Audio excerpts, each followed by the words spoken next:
I'm tired of your shit. Calling me out on the air? Let's go. The officer was shaking. He was so amped up, and he really wanted to fight. We were parked in the loading area of a grocery store. It was the middle of the night, and no one was around. I stepped out of my squad and put both hands in my pockets.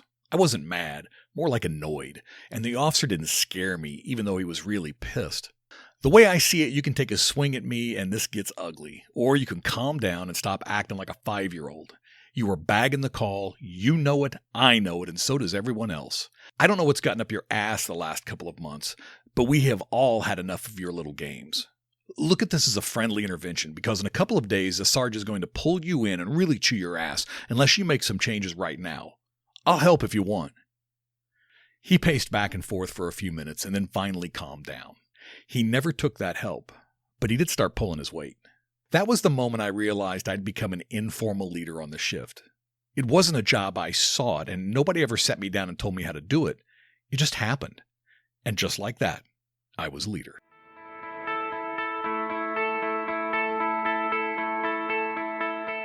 It's time to start telling our own stories.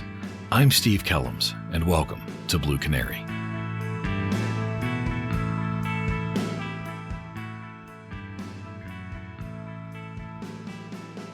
Leadership journeys.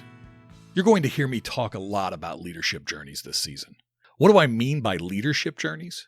It's how I describe the process of growing as a leader, of taking on formal and informal responsibilities, and about not only learning the process of leadership, but embracing it as well. I decided the best way to start this season off was to talk you through my leadership journey, and no, it wasn't very pretty. Many of you out there have had the pleasure of having a mentor or role model for your leadership journey. I had none. Okay, so that isn't entirely true. I have found out while preparing for this season that we all have guides on our leadership journey. They just might not be formal ones, and maybe we didn't recognize them for what they were. You see, in my law enforcement career, I had very few, and I mean very few, positive formal role models. The supervisors and leaders that I had throughout my 30-year career in law enforcement were terrible. But I learned from them. I mostly learned what not to do. What not to do. That can be a powerful teacher. But at some point, if you're going to be an effective leader, you had to have some effective role model. I will start with my father. I wouldn't have put him on a list of leadership role models before talking with Dr. Jack Enter, but Jack made me take another look at my father. My father taught me how to work hard, and he taught me the importance of self-sacrifice, of putting something else above your own needs. Those were lessons I had obviously learned, but didn't realize where I'd picked those up. Another positive leadership role model did come from my law enforcement career. Jim Kennedy was the chief of police for the Indiana University Police Department when I went through the academy and for my first year working for that agency while going through school. Later, he would become the chief of police for the Bloomington Police Department while I was a patrol officer. While there were no specific incidents of Chief Kennedy sitting down and talking to me about leadership, it was his modeling of leadership behavior that I must have picked up on, specifically how he treated other officers, like people and not furniture. The rest of the law enforcement supervisors I had throughout my career were the opposite. They cared little about the officers, were ineffective at best and downright obstructionist at worst, and always put themselves first. Officer needs were the last things they cared about. I remember one Friday night during roll call. It was payday, and we always had a paper check in our mailbox at the department. One of the officers hadn't gotten a check. No note, no notification, just no pay. He was clearly upset, and it was 9:30 at night, so the only supervisor there was the watch commander. During roll call, he politely raised his hands and told the watch commander that he didn't get his paycheck today. I will never forget the exact words that came out of that supervisor's mouth. "What do you want me to do about it?" Yep, that's what he said. And that attitude defined the supervision at my agency.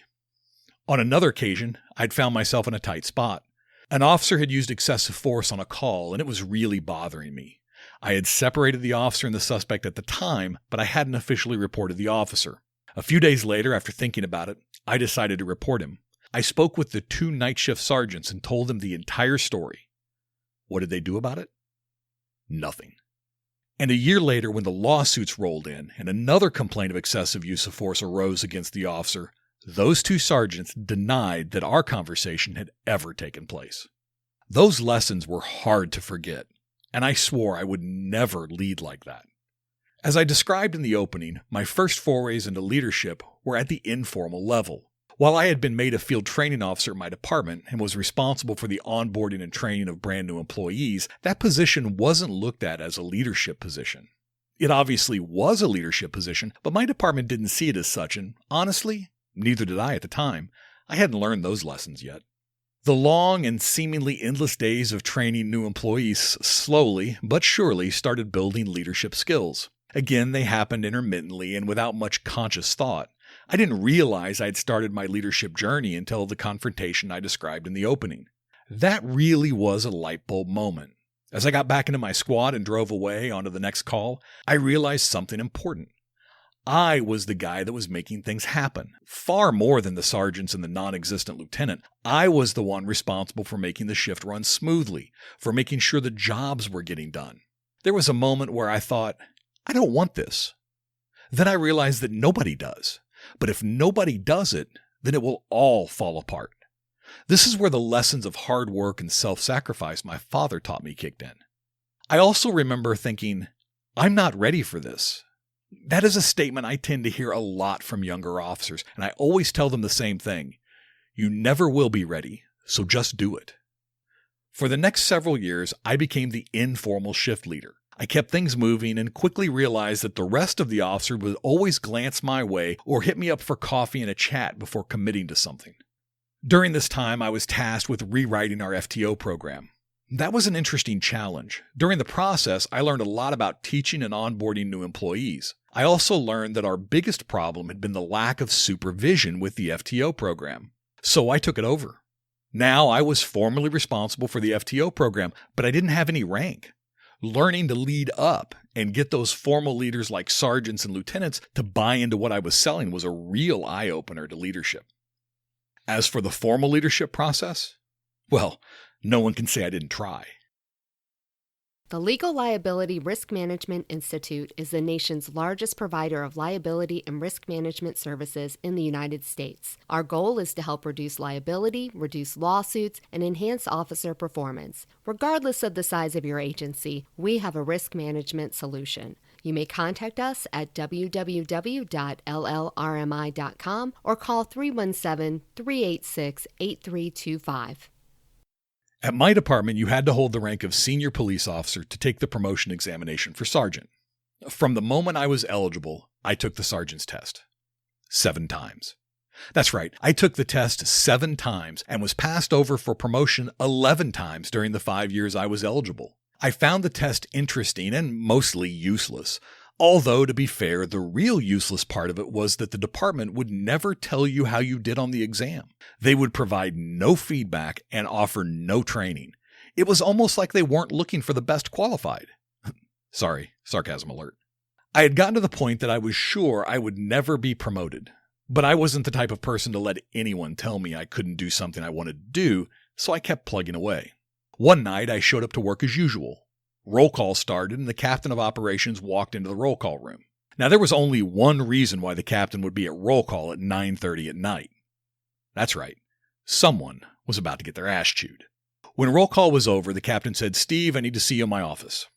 The room silently emptied out, and everyone was giving me the side eye as they left. As I walked into the captain's office, I was trying to figure out what I had done to get in trouble, or more importantly, what the captain might know about that would get me in trouble. When we got to the captain's office, he set me down and told me I was being promoted to acting sergeant. The current night shift lieutenant had cancer and would be off for a significant amount of time. To make up for the absence, they were going to run the shift with 3 sergeants, and I was going to temporarily fill that position. I received the sergeant's badge and sergeant's pay, but the position was only temporary until the lieutenants returned from sick leave. All I could think of was Admiral Akbar from Star Wars. "It's a trap!" After the captain was finished, I met with the other 2 night shift sergeants, and they spent that evening walking me through the required shift paperwork. I came to work an officer and went home a sergeant. No training, no preparation, no nothing. The next night when I reported to work, my first night as a shift supervisor, I was by myself. The other sergeants had taken the night off. And to make matters worse, that night, we had a SWAT call-out. About halfway through my first shift as a supervisor, with no training, we had an armed robbery in which witnesses identified a townhouse the robbers had entered. It quickly became clear that we had a barricaded suspect and possibly a hostage situation. I had to activate the SWAT team. Now here's where you're thinking that all of the admin would roll out of the beds and come in to help. You would be wrong. Well, at least the SWAT team leader was a sergeant, and he'd been a sergeant for a while, so he would help me out. Unfortunately, he made it pretty clear right off the bat that he was there to run the SWAT team, and everything else, including the decision to use them, was up to me. It worked out just fine, not because of my training and the leadership I had, but in spite of it. To say my first night as a supervisor was one to remember is an understatement. My stint as an acting sergeant lasted for 1 year. The lieutenant returned healthy and ready for work, but the department was growing, so there was going to be 5 sergeant promotions. I thought they would just make my acting position permanent, but no. What the department did was make me test yet again for the sergeant's promotion. I tested an 8th time for a job that I had been doing competently for the last year. But I'm not bitter. 10 years later, and I was looking to again advance within the department. During my total of 11 years as a sergeant, I had served on nights, afternoons, and day shift, as well as in the detective division over our narcotics unit and as a supervisor for general assignment detectives. I was also heavily involved in training, so I had managed to hold every position a sergeant can hold at my agency. As for training, I finally was sent to a leadership and frontline supervisor school about 5 years into my sergeant's position. The training was pretty specific to frontline supervisors and started my desire to really learn leadership. It was the only training I received, not nearly enough, but better than nothing.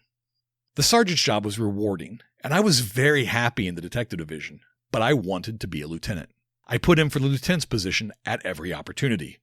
6 times, to be precise. Once again, as with my earlier promotion process, no feedback, no input. I just kept interviewing over and over again. I was pretty sure they didn't want me for the job. I've always said that they basically ran out of choices. Every other candidate for the lieutenant's position had half of my time on the department and nowhere near my experience in supervision. That's right. I outlasted them, and finally, I was promoted to lieutenant. I came out of the detective division and took over our day shift. Now, our day shift was made up of older officers, so even though I had spent the last several years in detectives, I was very familiar with all of the officers and very happy to be starting my lieutenant's position on days. I did have to change my schedule from the Monday through Friday schedule of the detectives to the 6 days on, 3 days off schedule worked by patrol. So I worked 1 day on the shift. I came in, I said my hellos to the shift at roll call. I then spent the day working through the promotional paperwork and getting my office set up. After that first day, I was going to take 2 days off, and then I would be on the proper shift schedule. At 6 a.m., the first of my 2 days off, the second day of my taking over day shift as a lieutenant, my phone rings. Dispatch is advising me we just had an officer-involved shooting. A man, naked and likely high on bath salts, had decided to take a pistol and start shooting up random houses in the neighborhood. My officers responded, and 2 of them engaged the naked gunman with their patrol rifles, shooting him several times in the legs. I had to roll in and take control of the scene as the shift lieutenant. The training I had received to handle this incident? You guessed it, 0. Once again, I succeeded, not because of my department, but in spite of it. Thankfully, I had learned my lesson over the years. Take whatever training you can get your hands on and read everything you can on your own, because one day you are going to have to get things done. And remember, there is no one coming to help. You are on your own. At this point in my career, the department decided to finally start investing in their supervisors. For the first time, it looked as though we were going to get some decent training. What was really exciting was that we were going to all be getting the training at the same time, so that we could all be on the same page. The department brought in PELA, Police Executive Leadership Academy. This 4-week course, taught by Bob Ross, was very interesting in that it covered a variety of topics important to not just leadership, but managing a police department. During this training, I noticed something very interesting. As topics were brought up and discussed, the upper administration would act like they'd been doing these things and refuse to take any accountability for the poor leadership that had been displayed over the years. Another interesting outcome of the course: if any of the younger supervisors had questions or brought up concerns, they were talked to by the upper administration. You learn pretty quickly that this training was really only for show. The next 4 years were spent working stints on day shift, night shift, back to detectives for a couple of years, and then afternoon shift before one day I received a call from the chief. He wanted me to be his captain of administration. The chief and I were friendly, but we weren't friends. So why did he ask me to take over the position? The captain of administration was an office job, lots of paperwork, and you were responsible for public information, accreditation, internal affairs, recruiting, hiring, and supervising the 75 civilian employees. It was basically a job that no one else wanted to do, and it fit well into my skill set. So yeah, he ran out of people. I said yes. My first day at the department as captain of administration started with an administrative staff meeting. This meeting was held once a week and consisted of the top 4 positions at the department: the chief, deputy chief, captain of operations, and captain of administration. After settling in and having the chief welcome me, he handed me a folder. It was an internal affairs investigation. One of our officers had been stalking a domestic abuse victim he had taken a report from. That's right. Day 1 as a captain, and I have to start an internal affairs investigation that will result in termination at the very least. Want to guess how much training I had going into that? Yep, 0. My leadership education took place at the School of Hard Knocks. At every step of the way, I was faced with serious leadership challenges. I had to figure those challenges out on my own. My department hadn't prepared me for them. My supervisors hadn't provided me with good examples of how to deal with them. I had to succeed on my own. This is the failure we see in law enforcement leadership today. Many of you listening are likely nodding your heads, having experienced the exact same things I experienced. We wonder why our supervisors suck. We wonder why our police chiefs suck. We wonder why our sheriffs suck. The answer is easy.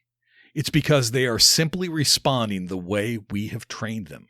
I would love to tell you I overcame all of my leadership challenges successfully, that I was an exemplary leader at my organization. I don't think that would be true. Over my career, I have made many mistakes, and there are decisions and actions I wish I could have back. I only hope that I was able to do it better than those that came before me. But let's be honest, that bar was pretty low. This season on Blue Canary, we're going to talk leadership and hopefully give you all ideas about how to improve your leadership journey and how to give back to your agency and your community in a manner befitting the noblest of professions. And that's the story we have to tell. Thank you for joining. As always, I'm curious what questions you're getting asked. What isn't the news covering? What story needs to be told? Connect with me at bluecanarypodcast@gmail.com.